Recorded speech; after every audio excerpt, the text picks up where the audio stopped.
সোনাবাড়িয়ায় জুলাই স্মৃতি football tournament final খেলা অনুষ্ঠিত। সহকর্মী মোহাম্মদ নাজি হোসেন এর পাঠানো ভিডিও চিত্রের সাথে আছি আমি আয়েশা ইভা।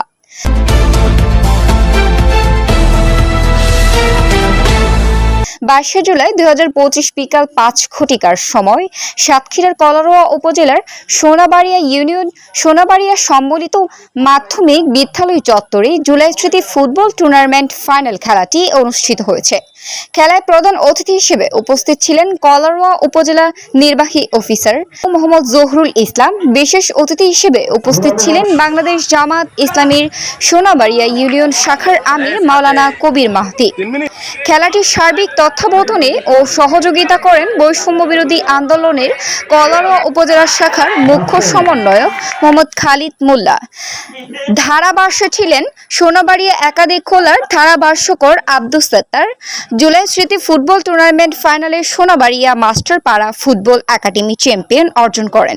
প্রধান অতিথির বক্তব্যে উপজেলার নির্বাহী কর্মকর্তা মোহাম্মদ জহুরুল ইসলাম বলেন, এই জুলাই স্মৃতি ফুটবল টুর্নামেন্ট আয়োজক কমিটিকে আমি স্বাগত জানাই। ফুটবল খেলা একটি জনপ্রিয় খেলা। এই খেলাটি টাইব্রেকারের মাধ্যমে শেষ করা হবে।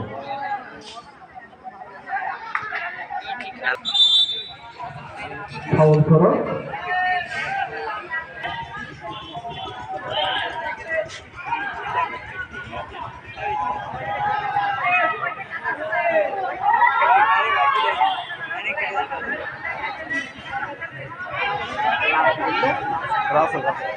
রাসেল সিদ্ধান্ত রাসেল আমরা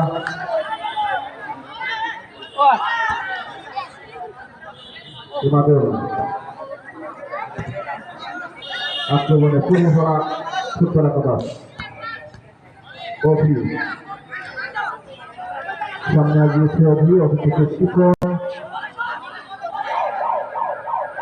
সব জীবন হতো শিকন ছেড়ে কিন্তু চূড়ান্ত করার উপর দিয়ে মাঠের বাইরে